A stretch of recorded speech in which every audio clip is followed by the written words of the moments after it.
ہمیں نہ نبی پاک علیہ السلام نے یہ سمجھایا ہے کہ اپنی زندگی میں طے کر لو کہ ہوگا وہ جو اللہ چاہے گا، ہوگا وہ جو رب چاہے گا۔ ہم نا بہت زیادہ پریشان۔ مجھے ایک بات بتائیں، آپ اتنے سارے لوگوں کو آج کل کالا جادو ہے، اتنے سارے لوگوں سے فلانا جلتا ہے، اتنے سارے لوگ ہیں جن سے محلے والے حسد کرتے ہیں، اتنے سارے لوگ ہیں جو کہتے ہیں جی بس رشتہ دار لے گئے، اور خواتین میں تو یہ مسئلہ اللہ ماشاءاللہ بہت ہی زیادہ ہے۔ وہ کہتی ہیں فلانی نے جادو کر دیا تو تباہی ہو گئی۔ میں کئی دفعہ سوچتا ہوں کہ یہ بتائیں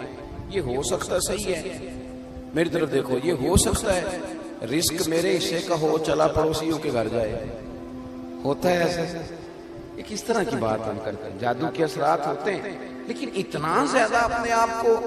کمزور کر بیٹھنا، ہر وقت سانپوں سے ڈرنے والا رسیوں سے بھی ڈرنے لگ جائے، کچی اور کمزور باتیں کرنا، اور کئی دفعہ ایسے غلط رستے اختیار کرنا جو بالکل مسلمان کو زیبا نہیں۔ یہ حدیث پاک دل کی تختی پہ لکھ لینا۔ حضرت عبداللہ ابن عباس رضی اللہ تعالیٰ عنہ فرماتے ہیں میرے رسول پاک علیہ السلام نے مجھے دو باتیں ارشاد فرمائیں اور فرمایا عبداللہ ان کو تھام لینا، زندگی تمہاری مضبوط ہو جائے گی۔ یہ دیکھو یہ چیزیں سکون والی ہیں۔ حضور نے فرمایا عبداللہ ساری دنیا مل کے، اس سے مراد دنیا سے مراد دنیا دار ہے، اللہ والے نہیں، فرمایا ساری دنیا مل کے تمہارا کچھ بگاڑنا چاہے تو بگاڑ نہیں سکتی جب تک رب نہ چاہے۔ کیا کر لیں گے دشمنوں کی چالیں؟ کیا کیا ہو جائے گا؟ مثلا مجھے دشمنوں نہ چھیڑو میرا ہے کوئی جہاں میں۔ اتنی جلدی پریشان ہو جانا، ایک منٹ کے اندر ڈسٹرب ہو جانا، یہ کیا بات ہے؟ مومن بھی کبھی ایسا کرتا ہے؟ حضور نے فرمایا اگر ساری دنیا مل کے تیرا کچھ بگاڑنا چاہے نہیں بگاڑ سکتی جب تک رب نہ چاہے، اور فرمایا ساری دنیا مل کے تیرا کچھ سنوارنا چاہے سنوار نہیں سکتی جب تک رب نہ چاہے۔ تو پھر بندوں کی طرف زیادہ دیکھنا چاہیے یا سجدے زیادہ پکے کرنے چاہیے؟ پھر سیاست زیادہ تیز کرنی چاہیے یا تہجد پر زیادہ توجہ دینی چاہیے؟ پھر زیادہ لوگوں کو اپنے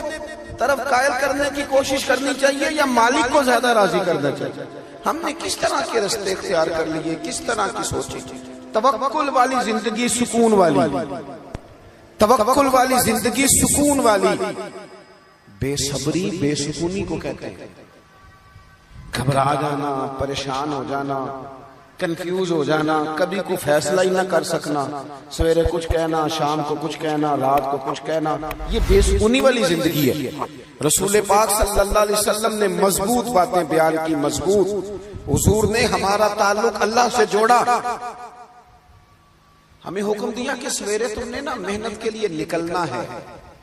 لیکن ٹینشن نہیں لینی، محنت کرنی ہے۔ فرمایا نکلنا ضرور، گھر میں نکمے بن کے نہ بیٹھنا، نکلنا ضرور۔ فرمایا تم سویرے نکل جانا، رب تمہیں اسی طرح روزی دے گا جس طرح وہ پرندوں کو عطا کر دیتا ہے۔ شارحین حدیث کہتے ہیں پرندے کو جب وہ سویرے نکلتا ہے تو اس نے کون سی فیکٹری میں جانا ہوتا ہے اسے پتا ہوتا ہے، کس دفتر میں بیٹھنا پتا ہوتا ہے؟ وہ نکلتا ہے نا رب پہ بھروسہ کر کے، نہ فیکٹری کا پتہ، نہ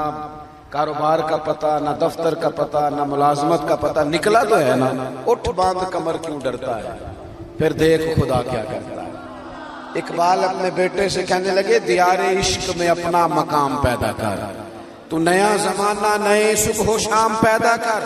رویا نہ کر، تڑپا نہ کر، ادھار نہ پکڑا کر، امیروں کی طرف دیکھ کے منہ نہ تیرے میں پانی نہ آئے، بڑی گاڑیاں دیکھ کے للچایا نہ کر۔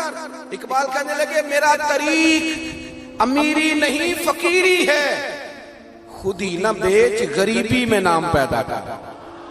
خود ہی نہ بیچ غریبی میں نام پیدا کر۔ اپنی زندگی اللہ سے جوڑے اور رب کا نام لے کے آپ میدانوں میں نکلے۔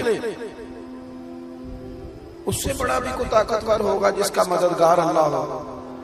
جس کے مددگار رسول پاک ہو، اس سے بڑا بھی کوئی طاقتور ہوگا۔ ہم کچی کمزور باتیں کرتے ہیں۔ مجھے ایک بابا جی ملے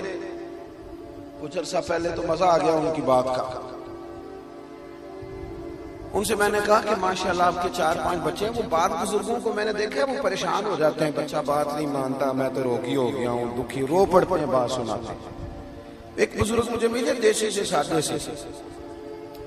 میں کہا بابا جی خیر ہے بال بچے دی سناؤ کچھ تابے داری کرتے نے میرے علاقے کے تھے پرانے جاننے والے اور موٹی سی بات کی کہنے لگے پترا میں نہ کدی بندیاں دی ٹینشن نہیں لئی تابے داری کرن گے تے اللہ اجر دے گا نہ کرن گے تو جو ساڑے نال کرن گے ادو بعد پا لیں گے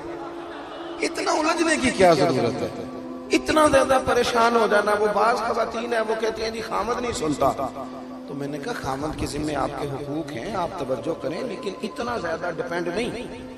آپ کو سب سے زیادہ توجہ رب رسول پہ کرنی ہے پڑوسیوں پہ رشتہ داروں پہ تعلق والوں پہ شاگردوں مریدوں پہ فلانے پہ نہ بھروسہ اللہ رسول کی ذات پہ یہ چیز آپ کو سکون دے گی دوسری بات آپ حضرات کی خدمت میں عرض کرنی ہے نا امیدی بے سکونی پیدا کرتی ہے نا امیدی اور جن لوگوں کا رب کی رحمت پر پورا بھروسہ ہونا وہ بے سکون نہیں ہوتے قرآن مجید میں آیت ہے نا الا بذکر اللہ تطمئن القلوب خبردار ہو جاؤ اللہ کی یاد میں دلوں کا سکون ہے تو حضرت صدر الافاضل رحمۃ اللہ علیہ صاحب تفسیر خزائن العرفان فرماتے ہیں اس کا معنی کیا ہے فرماتے ہیں اس کا معنی یہ ہے کہ ہر وقت اپنے رب کی رحمت کی یاد میں رہو ہر وقت یہ کچی باتیں کرنا وہ کہنا جناب اتنا عرصہ ہو گیا کام ہی نہیں چلتا یہ چیز آپ کو ڈسٹرب کرے گی آپ پریشان ہو جائیں گے اور میں حضرت صاحب جس کام کو ہاتھ لگاتا ہوں پیچھے ہی جاتا ہوں تو یہ چیز آپ کو کمزور کر دے گی بے چین کر دے گی آپ یہ کہیں کہ میں محنت کرتا رہوں گا انشاءاللہ میرا رب مجھے کامیابیاں عطا فرمائے گا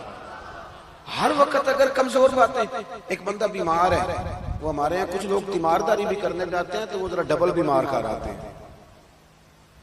ایک تو وہ جاتے ہی سب سے پہلے کہتے ہیں اوہو تسی تو بڑے کمزور ہو گئے